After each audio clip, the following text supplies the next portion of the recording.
Student, मैं शालिनी सृजन में आप सभी का स्वागत है। अब आज हम आपको बताने जा रहे हैं डाइट। जी हाँ, अब आप सोच रहे होंगे कि डाइट क्या है, तो हम आपको बता दें कि जो हम खाना खाते हैं वो हमारे हेल्थ को लेके बहुत ही ज़्यादा ज़रूरी होता है। जी हाँ, खाना और हमारे स्वास्थ्य यानी कि हमारा खाना और हमारी हेल्थ एक बहुत ही अच्छे तरीके से जुड़े हुए, इनका बहुत ही अच्छे तरीके से कनेक्शन है। वो हम बता दें कि कैसे। तो आपने कहावत सुनी होगी, best doctor in the world is our doctor diet. जी हाँ, अगर हम किसी बेस्ट डॉक्टर को ढूंढते हैं या किसी बेस्ट दवाई को ढूंढते हैं तो वो सबसे पहले क्या होता है, हमारा भोजन। जी हाँ, अगर हमारा भोजन, हम इस तरीके से भोजन ले रहे हैं जिस सारी पोषक तत्व हमारे शरीर में मौजूद हो, तो हमें ना किसी डॉक्टर की ज़रूरत होती है और ना ही किसी दवा की। जी हाँ, तो इसको हम कहते हैं डाइट। क्या कहते हैं? डाइट। जी हाँ, अब हम आपको बता दें कि भोजन एक ऐसी चीज़ है जो हमारे लिए दवा और डॉक्टर दोनों का काम करती है। देखिए, भोजन को हम किस किस तरीके से लेते हैं। भोजन को ना सिर्फ हम अपने शरीर के विकास के लिए लेते हैं, बल्कि रोगों से बचने के लिए भी लेते हैं। रोग अवस्था में हम जल्दी शीघ्र स्वस्थ होने के लिए भी लेते हैं। जी हाँ, अब आपने देखा होगा कि हम रोगों से बचने के लिए तो हम ऐसा भोजन लेते हैं कि हम इस रोग से बचे, लेकिन फिर भी अगर हम उस रोग के शिकार हो भी जाते हैं तो हम ऐसा भोजन लेते हैं कि हम उस रोग से जल्दी ही स्वस्थ हो जाएं। हम आपको बता दें कि भिन्न भिन्न रोगों में भिन्न भिन्न तरीके से भोजन की मात्रा, उनके पोषक तत्व आदि को बदल बदल के भोजन तैयार किया जाता है। जैसे कि किसी रोग में हम वसा ज़्यादा ले सकते हैं तो किसी रोग में हम प्रोटीन को कम करना पड़ता है, किसी रोग में हमें कार्बोहाइड्रेट को कम करना पड़ता है। इसी तरीके से ये सारी चीज़ें हमारी डाइट में शामिल होकर हमें रोगों से बचाती हैं, साथ साथ हमें रोग अवस्था में जल्दी स्वस्थ करने के लिए भी ली जाती हैं। ठीक है, फॉर एग्जाम्पल हम आपको बता दें कि जैसे कि हमारा वेट लॉस हो रहा है, ठीक है, तो हमें ज़्यादा से ज़्यादा कार्बोहाइड्रेट और वसा यानी कि फैट की ज़रूरत होती है हमारी डाइट में।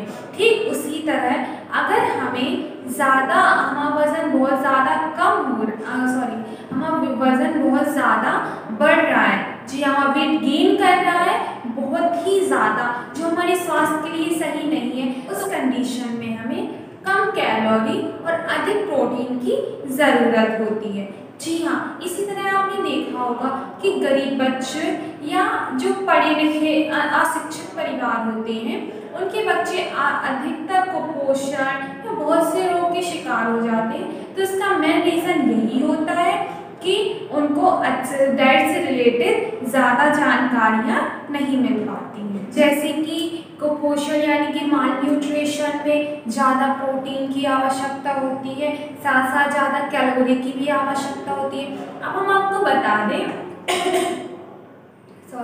कि ज़्यादा हमें रोग की स्थिति में या रोग से जल्दी सही होने के लिए हम जो आहार लेते हैं उसको उपचारात्मक आहार कहा जाता है। ठीक है, अब हम आपको बताएंगे कि डाइट थेरेपी क्या होती है।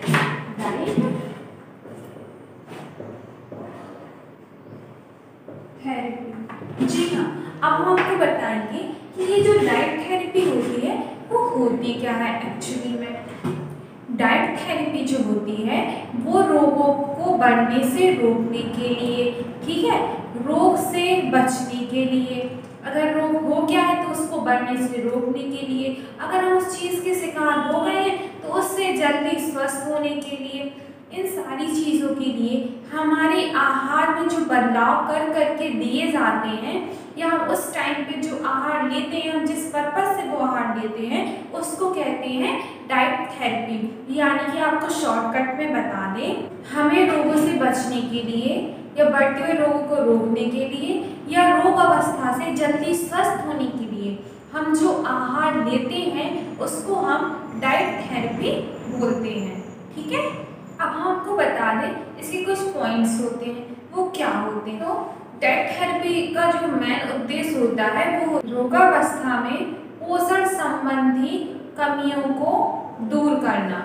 जी हाँ, इसका जो मेन पर्पज होता है, उद्देश्य होता है, वो होता है कि रोग अवस्था में हमारे शरीर में जो पोषक तत्वों की कमी हुई है उनको दूर करना, हमारे वजन में कम या ज़्यादा हुआ है उस हिसाब से हमारी कैलोरी मेंटेन करना और आहार को इस तरीके से संतुलित करना कि उसमें सारे पोषक तत्व जो हैं वो आ जाएं। जी हाँ, हमारे शरीर के लिए उस अवस्था में जो जो पोषक तत्व बहुत ही ज़्यादा ज़रूरी है, हमें भोजन को इस तरीके से मेंटेन करना चाहिए कि सारे पोषक तत्व उसमें आ जाए। ये डाइट थेरेपी का मेन पर्पज है।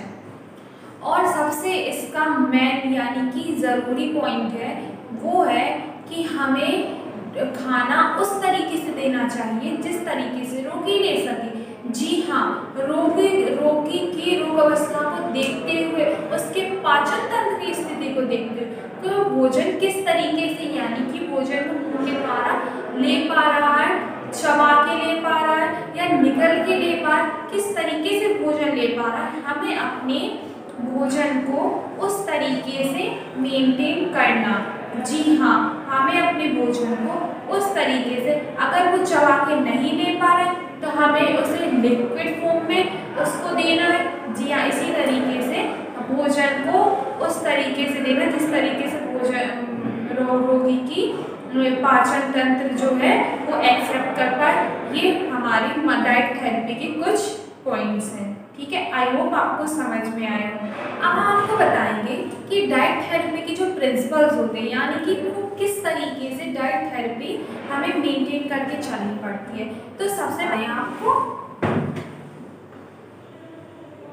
पहला पॉइंट हमारा है रोग का उपचार। जी हाँ, हमको बता दें कि जो हम जिस तरीके से हम अपना डाइट मेंटेन कर रहे हैं, डाइट प्लान कर रहे हैं, तो हमें देखना चाहिए कि रोगी का किस चीज़ का ट्रीटमेंट चल रहा है, यानी किस मर्ज का रोगी है।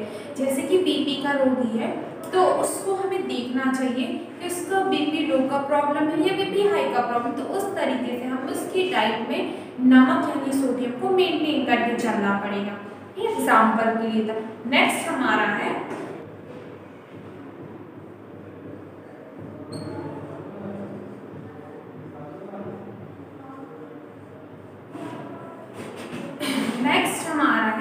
Time duration. अब हमको बता दें कि कोई रोग इस तरीके से होते हैं कि वो बहुत ही लंबे चलते हैं और कुछ होते हैं जो बहुत ही जल्दी खत्म हो जाते हैं। जैसे कि बुखार है तो नॉर्मल बुखार है वो बहुत 3-4 दिन के लिए होता है। और अगर दूसरी साइड देखा जाए तो किसी रोगी का ऑपरेशन हुआ है तो बहुत ही लंबा जाने वाला है। तो इस तरीके से हमें डाइट मेंटेन करनी चाहिए और हमें पूरे टाइम ड्यूरेशन में एक डाइट ना देके उसके मेन्यू को चेंज करते रहना चाहिए, जिससे कि रोगी उस चीज़ को देख देख के चिड़चिड़ा नहीं होता है और बहुत ही अच्छे तरीके से वो पसंद करके खाता है। तो ये चीज़ हमें बहुत ही गौर करके रखनी चाहिए। ठीक है, अब नेक्स्ट हम देखेंगे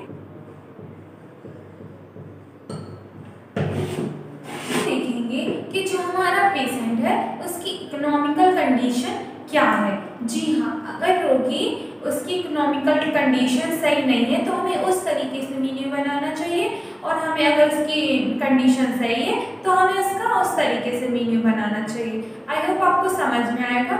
4th नंबर है कि रोगी को मौसम के अनुसार जो चीज़ें मिल रही हैं वो उसमें रखनी चाहिए। अगर हम मेन्यू में वो चीज़ें रख दें वो उस मौसम में अवेलेबल ही नहीं है तो इस तरीके से खाना बनाने वाले को भी दिक्कत होगी और रोगी को भी दिक्कत होगी।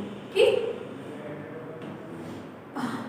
हाँ, और लास्ट हमारा पॉइंट है वो है सोशल।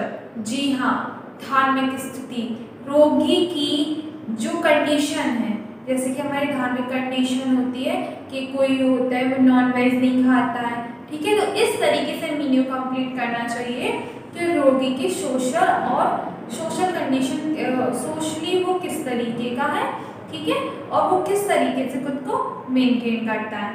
ठीक है, इस तरीके से हमें उसका वेज और नॉन वेज का विशेषतया ध्यान रखना चाहिए। आई होप आपको आज डाइट थेरेपी समझ में आई होगी।